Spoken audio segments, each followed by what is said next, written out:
The T-35 was one of the most unique and ambitious tanks ever built by the Soviet Union, a machine that symbolized both innovation and the challenges of interwar tank design.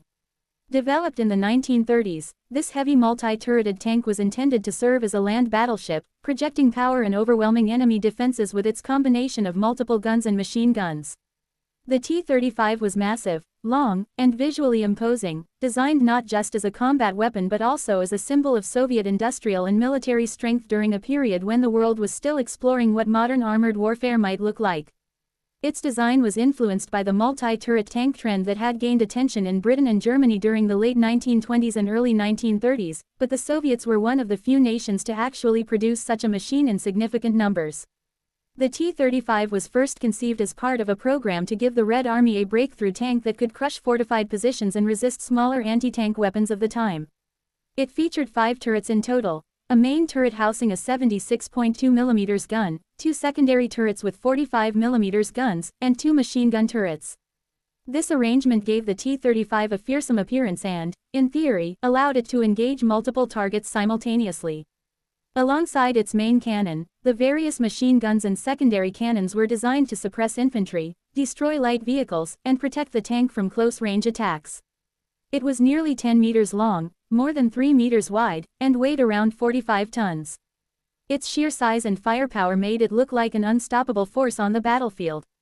However, while the T-35 looked powerful, in practice it revealed many weaknesses. Its enormous size made it slow, with a top speed of only about 28 km per hour under the best conditions.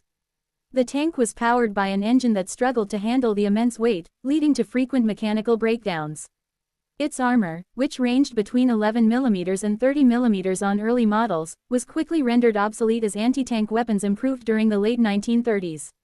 Although later versions received thicker armor, they were still vulnerable by the time of World War II.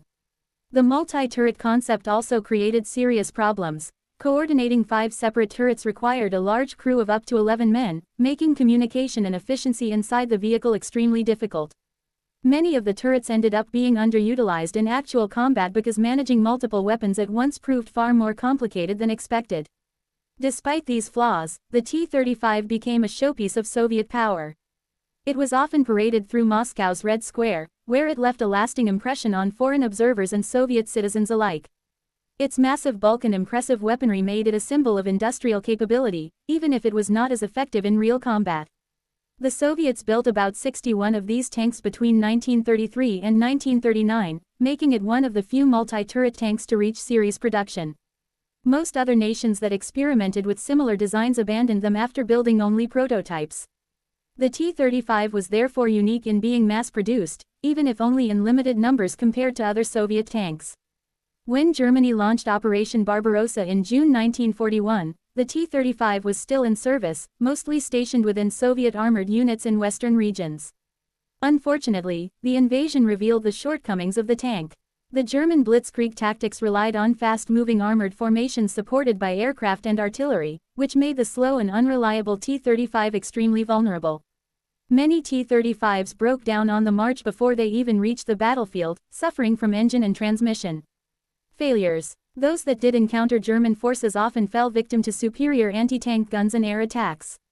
In fact, most T-35s lost during the opening months of the war were not destroyed by the enemy but abandoned by their crews due to mechanical breakdowns. The few that fought in actual combat did not perform well, though there are accounts of isolated T-35s putting up stiff resistance before being destroyed. The decline of the T-35 was part of a broader shift in tank design philosophy. The idea of a multi-turreted tank proved impractical in the fast-paced warfare of World War II, where mobility